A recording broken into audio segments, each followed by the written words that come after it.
Kayo super sama! Isang super exciting, super funny, at super big na movie ang handog ng Star Cinema sa inyong lahat. Silipin natin ang super exciting na kwento sa likod ng pelikula as Take One presents ang Comedy Prince, Bong Navarro bilang Super Papalicious.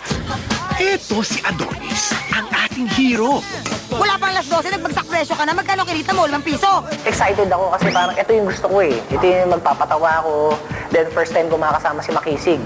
Kasi si Makisig nakikita ko lang lagi. Super Ringo, Lasting Man, gano'n kayo magbatian. Ngayon, magkakasama kami, dalawang superhero nga. Magkakasama sa pelikula, pero normal na tao. And then si Manong uli, after Jologs, ngayon uli siya makakasama. Ang maganda kasi, kami ni Mac, nung first day shoot, parang ang gaan-aga ng pakiramdam ko sa bata. Kaya okay agad yung rapport namin. Makakasama ng ating Super Papalicious sa unang pagkakataon ang Super Kiddelicious na si Makisig Morales. Nililigawan ba mama ko? Nagulat po ako. Kasi po, first time ko po talagang pelikula. Tsaka second time na po siguro kasi nung nag-shoot ng ina po. Singit-singit lang po. Singit lang po ako dun. Tapos, ngayon po, ito. Medyo bida na rin po. Kasama si Kuya Bong.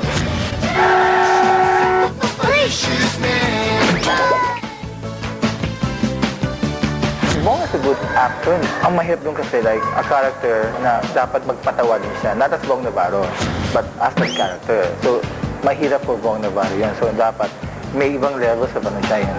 Making people laugh. In comic, timing niya dapat sa tatlong characters, iba-iba. Hindi pare-pareho. That's the most challenging. Yan ang challenging for Bong. Nagbabibrito, tingnan mo. Meron pa bang mas mabilis dyan? Meron! Yung kakaiba sa kanya, yun nga una is makikita natin yung iba't ibang side ni Bong. Meron siyang tita, may lola, may egoy. So, andun yun eh. Para sa kanya, yung selling point niya is yung kurot sa puso. Sa lahat ng makakanood sa kanya, makakarelate. Lahat eh, nanay, tatay, mga anak, mga bata, mga mid-20s, lahat talaga. Kasi parang yung bottom line niya kasi, lahat naman ng tao, naglulong tayo ng love, ganyan, ng family. So, lahat ng characters dito sa movie na to, parang sa simula nagkakagulo-gulo sila. Pero at the end, yun pala hinahanap ng lahat. Magtatagpo-tagpo silang lahat. So, lahat tayo makaka-relate sa kanya. Kayo po si Tita Barbara? Yes. The one and only. Sino ka? Cousin of Adonis. I'm Apple Dayap. Kayo po ba ang lola ni Adonis? Ako si Lola Paulina. At may asim pa ako. Mahirap. Una sa lahat, yung prosthetics ginawa ko kay Tita Barbara. Para kasi siyang, may nakapatong na ilong, may wig. Ang hirap kasi minsan, sa tagal na nakalagay sa'yo lahat yon, mga hairpins, mga 346 na hairpins ata yung nakalagay sa'yo. So, minsan nakaka-ikli ng pasensya minsan because of yung mga nakalagay. Pero kailangan enjoy mo eh. Maganda kasi nung pinanood namin yung preview, maganda kinalabasan kahit mahirap. Kasi for that sequence, siguro umabot kami ng 4 days. 4 days ata namin sinut yun. Tapos mapapanood nila ganito lang. Pero masaya, mabilis kasi yung facing. And then, si Apple Dayap, ito yung nakaitim naman ako, negro ako. Parang ang hirap naman gumalaw kasi sana ako madikit. Kumakalat yung, kumakapit yung kulay ko. So, hindi ako makapagpahinga ng maayos. Maganda rin kasi nalaro namin yung character. Uy, ang galing! Alright!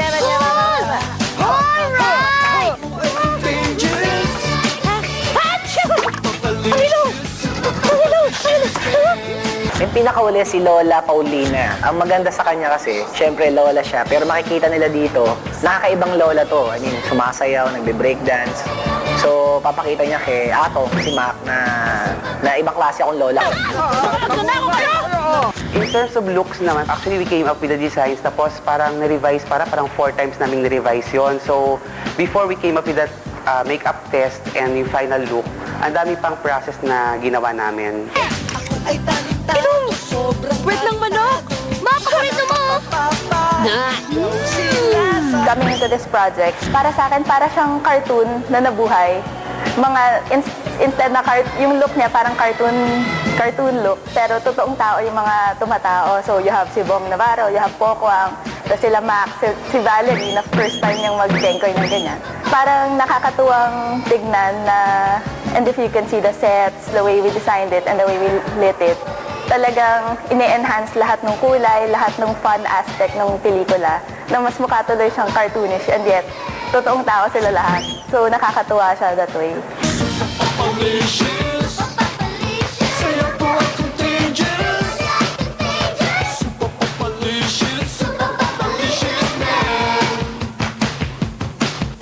Kasi naman pag sa Star Cinema, it's always a big movie eh. So, walang small movie sa Star Cinema.